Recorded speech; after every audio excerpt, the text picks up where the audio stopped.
Muy bien, empezamos. El tema 5 trata de la capacidad y el objeto. Y vamos a empezar conceptualizando lo que vamos a entender por capacidad, es esa aptitud, esa idoneidad que tiene la persona para ser sujeto de derechos subjetivos, ejercitarlos y contraer obligaciones. De este concepto se deducen dos clases de capacidades: la capacidad jurídica y la capacidad de obrar. La capacidad jurídica se refiere a esa aptitud que tiene la persona para ser sujeto de derechos subjetivos. La capacidad es la regla, la incapacidad es la excepción. Esta capacidad jurídica la adquirimos por el solo hecho de existir y comienza desde la gestación y termina con la muerte. Por el contrario, la capacidad de obrar será esa aptitud, esa idoneidad que tiene la persona no solo para ser sujeto de derechos subjetivos, para ser titular de los mismos, sino también para ejercitarlos por sí mismo, para realizar actos jurídicos, para realizar negocios jurídicos, una serie de contratos y contraer también obligaciones. Como dijimos, la capacidad es la regla, la incapacidad es la excepción. Y tenemos también incapacidades que se va a traducir en esa falta de aptitud de la persona para ser sujeto de derechos subjetivos, para poder ejercitarlos por sí mismo y para contraer obligaciones. Y tenemos la incapacidad jurídica y la incapacidad de obrar. Dentro de la incapacidad jurídica, esta se va a clasificar en una incapacidad jurídica parcial y en una incapacidad jurídica relativa. Pero, ¿de qué se trata cada una de ellas? La incapacidad jurídica parcial se presenta en determinadas situaciones, por ejemplo, referidas a la nacionalidad, a la edad, al deshonor. La misma ley la expresa, no surgen de la voluntad de las partes porque son de orden público y específicamente se refiere en que en algunos casos las personas no van a poder adquirir determinados derechos subjetivos. Respecto a la nacionalidad, vamos a referirnos a determinados ejemplos. El artículo 234 de la Constitución Política del Estado señala que para ser funcionario público necesitamos un requisito especial que es ser boliviano, por lo que deducimos que una persona extranjera no podrá acceder a cargos públicos en nuestro país. El artículo 262 de la Constitución Política del Estado señala constituye zona de seguridad fronteriza los 50 kilómetros a partir de la línea de frontera. Ninguna persona extranjera, individualmente o en sociedad, podrá adquirir propiedad en este espacio, directa o indirectamente, ni poseer por ningún título agua, suelo ni subsuelo, excepto en el caso de necesidad estatal, declarada por ley expresa, aprobada por 2/3 de la Asamblea Legislativa Plurinacional. La propiedad o la posesión afectadas en caso de incumplimiento de esta prohibición pasarán a beneficio del Estado sin ninguna indemnización. En este caso, vemos que se está restringiendo ese derecho subjetivo a poder ser titular del derecho de propiedad, ¿no? Y está dirigido a los extranjeros que dentro de los 50 kilómetros de frontera no podrán adquirir ni posesión ni propiedad, y el artículo 17 del Código de Minería ratifica esta prohibición expresada por la ley, de tal forma que si no se obedece, estos contratos serán susceptibles de nulidad. Respecto a la edad, el artículo 139 del Código de Familia señala expresamente en su parágrafo 2, de manera excepcional se podrá constituir matrimonio o unión libre a los 16 años de edad cumplidos, siempre que se cuente con la autorización escrita de quienes ejercen la autoridad parental o quien tenga la tutela o guarda, o a falta de estos, la Defensoría de la Niñez y Adolescencia.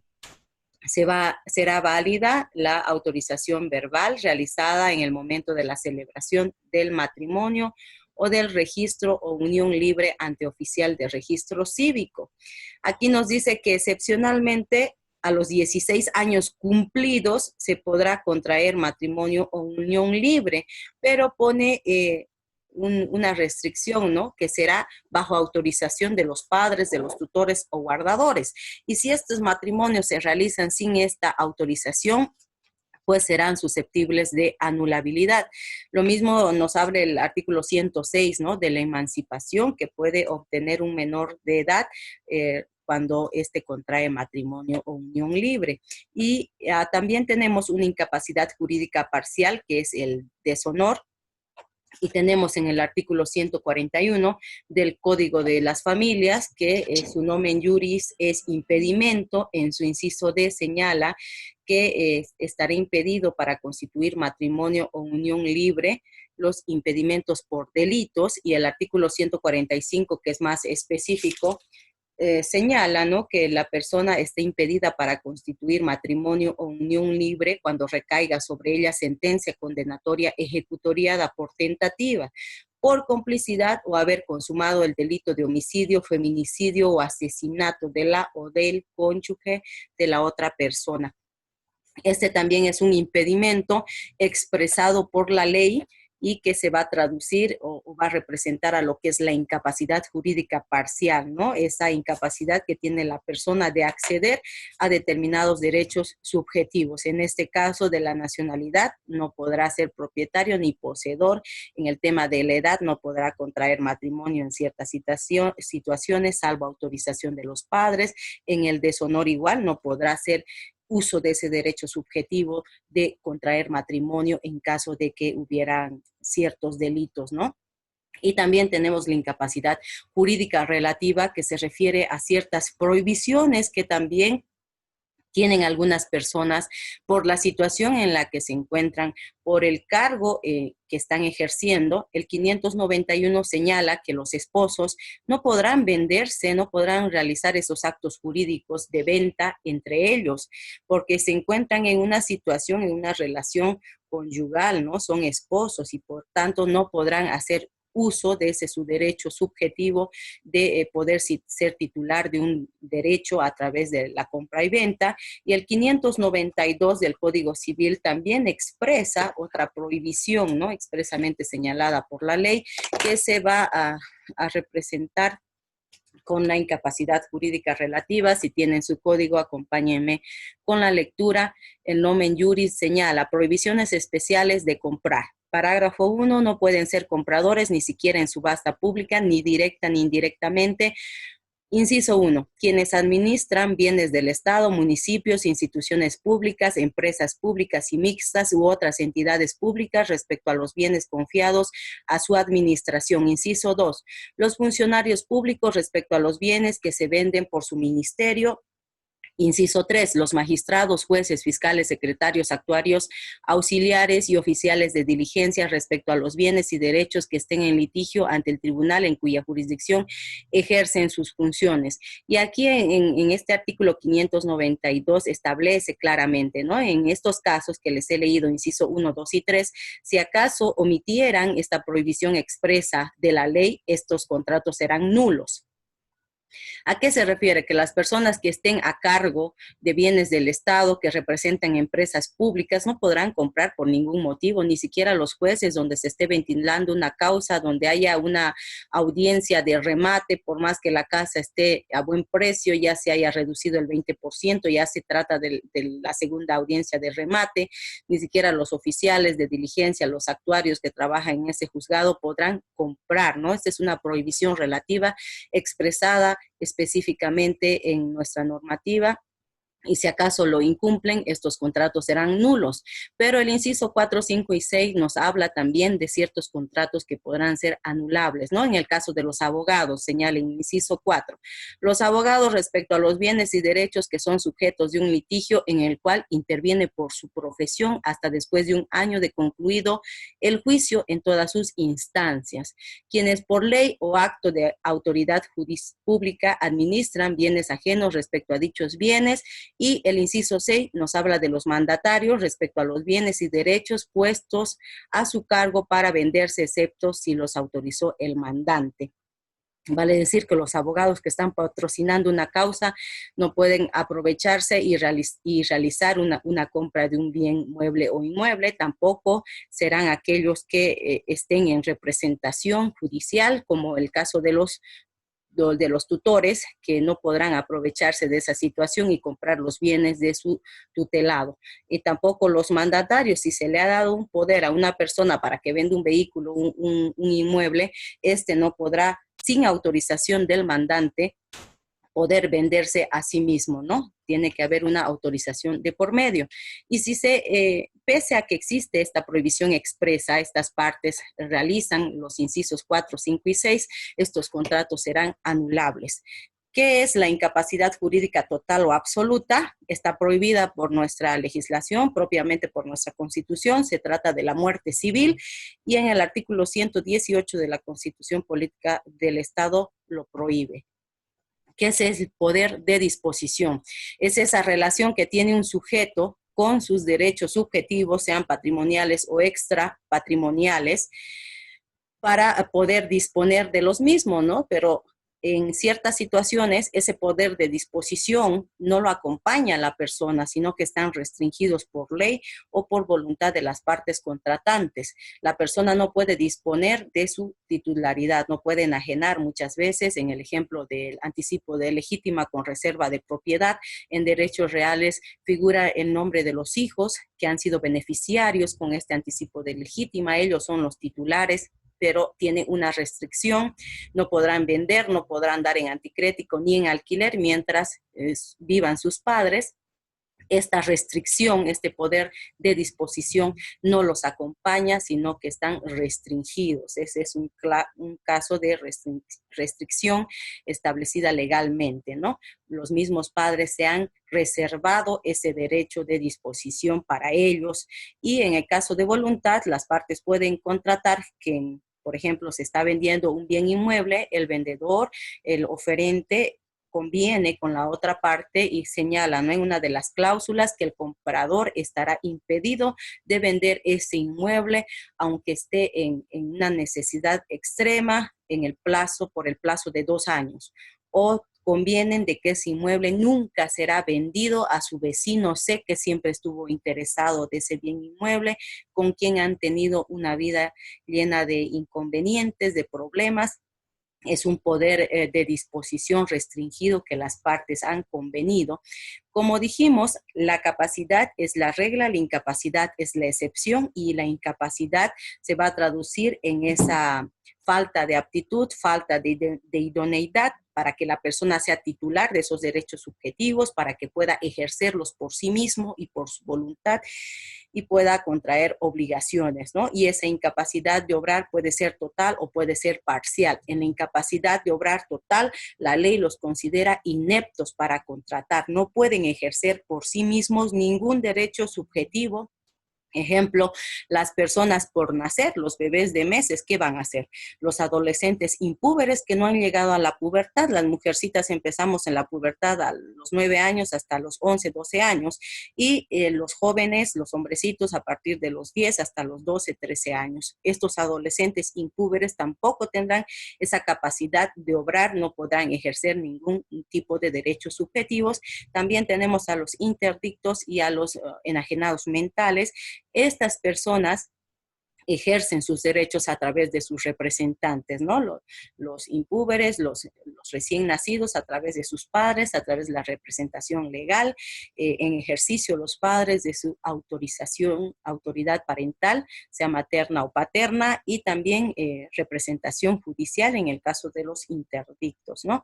Y también tenemos la incapacidad de obrar parcial, donde las personas, este tipo de personas que están dentro de esta incapacidad de obrar parcial, realizan determinados actos de administración, es decir, pueden ejercer de diversos tipos de derechos subjetivos, pero de forma restringida. Pueden hacer una administración ordinaria de sus bienes. Los menores de edad que ya tienen un oficio, que ya han aprendido un oficio, por ejemplo, peluquería, por ejemplo, mecánica. Algunos jóvenes tienen esa aptitud de aprender rápido, desde muy jóvenes se mantienen, trabajan. Ellos podrán hacer uso de esa administración, de ese dinerito que ganan mensualmente, pero para ciertas cosas no podrán actuar por sí mismos, ¿no? Para vender algo, para contraer matrimonio, ellos necesitarán de la autoridad de sus padres, necesitarán ser representados, pero en algunos casos ellos podrán hacer administraciones ordinarias. ¿Qué es el objeto? Para referirnos al objeto, este ha sido pasible a diversas acepciones. Por ejemplo, Planiol dice que el contrato no tiene objeto, que en realidad son los efectos de las obligaciones. Eso es el objeto, los efectos de las obligaciones, y que el contrato no tiene objeto, pero Masop señala que el objeto es la prestación prometida o debida de dar, de hacer o no hacer. Ante diversas acepciones que ha tenido el objeto, nuestro Código Civil de manera sabia ha dado una conceptualización referente al objeto y señala, ¿no? Todo contrato debe tener un objeto posible, lícito, determinado o determinable. Vamos a ver esta conceptualización en los requisitos que vamos a verlas en las prestaciones de dar, hacer o no hacer. Por ejemplo, que el objeto exista. Yo realizo un contrato de compra y venta de un vehículo que se encuentra en una comunidad que mañana me lo van a entregar, está viniendo el hijo del vendedor a entregármelo el día de mañana, sin embargo, surge un accidente y el vehículo se destruye. Aquí ya no hay objeto, el contrato será nulo por faltar el objeto, ¿no? Sobre el que yo he contratado, que ha sido ese vehículo. La cosa debe ser determinada o determinable. Quiero comprar un bien inmueble, haré la determinación del mismo, ¿no? Dirá, el inmueble está ubicado en la calle Junín 126 con una superficie de 1000 metros cuadrados, registrado en oficinas de derechos reales, bajo la matrícula 1000-5227, con las siguientes colindancias. Colinda al norte con la familia Pinto, al sur con la familia Ramos, al este con los hermanos Pérez, al sur con la comunidad, no sé, Macha pondremos, ¿no? Así, tenemos que determinar el bien inmueble, ¿no? Especificando no solamente la superficie, sino su inscripción, con cuántos pisos, si tiene construcción o no, o simple es un lote de terreno vacío. Haremos esa determinación. Si estamos realizando un contrato de préstamo de dinero, determinaremos el monto. ¿Cuánto de dinero estoy prestando? $10,000. ¿Cuánto es el interés? ¿Cuál es la fecha en la que estoy realizando ese contrato? ¿Cuándo me va a devolver ese préstamo de dinero? Si estoy realizando un contrato de comodato, igual determinaré. Si estoy haciendo el contrato de comodato de un lote de terreno, especificaré para qué. El lote puede ser que se ocupe como depósito, ¿no? Como un lote que se va a utilizar de depósito de carros, donde esta persona que es el comodatario realice esa actividad de mecánico. Determinaré dónde se encuentra ubicado el lote, bajo qué matrícula, por qué tiempo es el comodato que le estoy otorgando. Y tiene que estar dentro del comercio humano, ¿no? Ese objeto por el cual estamos suscribiendo un contrato, estamos realizando un negocio jurídico, tiene que estar dentro del comercio humano. No podré contratar por provisión de sustancias controladas, no podré contratar por un estado civil.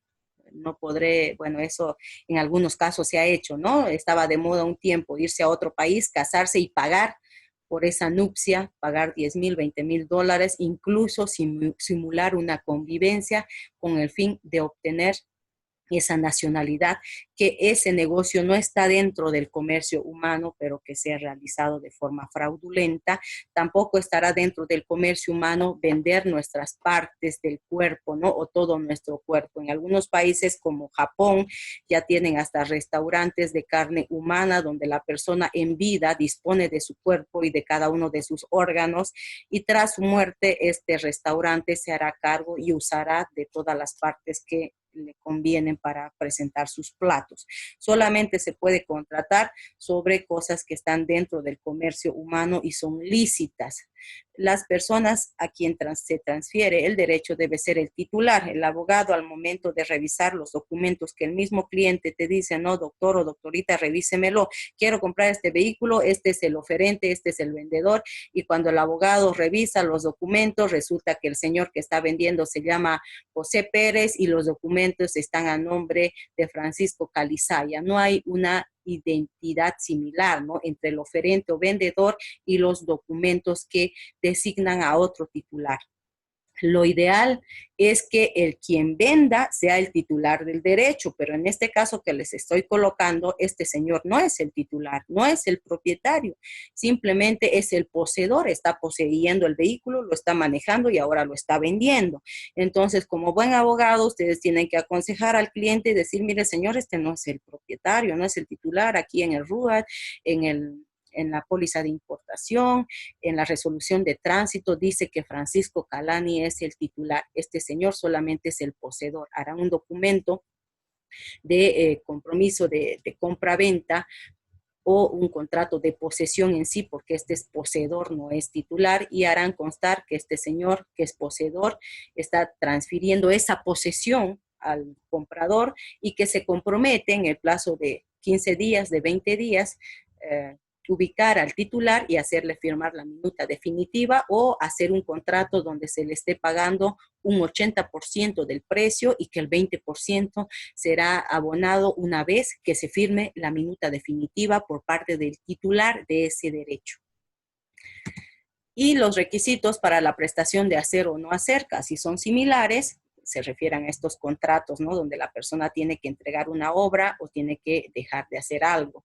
Y tiene que ser posible jurídicamente o materialmente, en el ejemplo de que una empresa se adjudique una obra para la realización de un proyecto de riego, presente todas las boletas de garantía que va a cumplir con el contrato, jurídicamente podrá ser posible, pero materialmente puede ser que no. Resulta que la comunidad no quiere ese proyecto no está bien diseñado, solamente va a beneficiar a 3 familias de la comunidad, cuando en realidad ellos son 100 familias dentro de esa comunidad.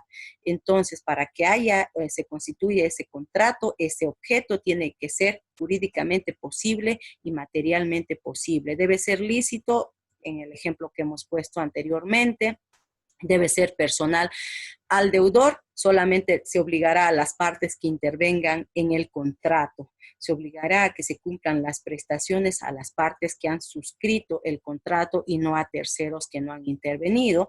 Debe haber un interés. Las partes siempre contratan o realizan negocios jurídicos porque tienen un interés, ¿no? En un contrato de préstamo de dinero, el prestamista tendrá ese deseo de no solamente recuperar su capital, sino también de ganar intereses, y en la otra parte el prestatario tendrá ese deseo de satisfacer esa necesidad que le está premiando por el cual realizó ese negocio de préstamo de dinero. Siempre hay un interés de por medio, ¿no? El uno ganar intereses, el otro salir de ese problema que le está perjudicando. Inmediatamente con ese préstamo de dinero solucionará sus problemas, hará su inversión, cada cual tiene un interés de por medio. Y debe ser determinado o determinable. Existen contratos que muy pocas veces son indeterminables, ¿no? Se puede constituir un contrato de compra-venta de una cosecha que se están haciendo una cosecha de maíz. Bueno, este agricultor plantó semillas de maíz en 2 hectáreas. No se sabe cuántos quintales van a salir en esas 2 hectáreas, ¿no?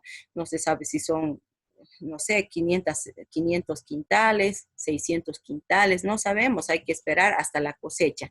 ¿Puede iniciarse un contrato así? Sí, que no sea determinado en un principio, pero a la hora del cumplimiento de las prestaciones, ahí se tendrá que determinar, ¿no? Se dirá, bueno, ha salido, mira, 600 quintales y tú dijiste que ibas a comprar toda la cosecha, entonces aquí están los 600 quintales, y la otra parte dirá, sí, yo me comprometí, hicimos un contrato donde yo iba a comprar toda la cosecha, y ahí se está determinando, ¿no? Lo que en un principio fue un contrato indeterminado, porque no se sabía cuánto iba a salir de esa cosecha, al final se tiene que determinar cuántos quintales, cuánto es el precio. A eso se refiere este tipo de contratos que debe ser determinado o determinable. Y aquí les he colocado un casito sencillo y nos habla de un menor de edad de 14 años que trabaja en un lavado de motos y de autos, trabaja a medio tiempo, y estamos ante 2 cuestionantes que señalan, ¿puede trabajar en cuanto a su edad este menor de edad? ¿Y qué incapacidad tuviera de acuerdo al artículo 5 del Código Civil? Sáquense una foto, voy a recibir sus respuestas a través del WhatsApp. Y son preguntas sencillas que los hemos visto en el tema de hoy. Voy a Listo. paso Ahorita al- vas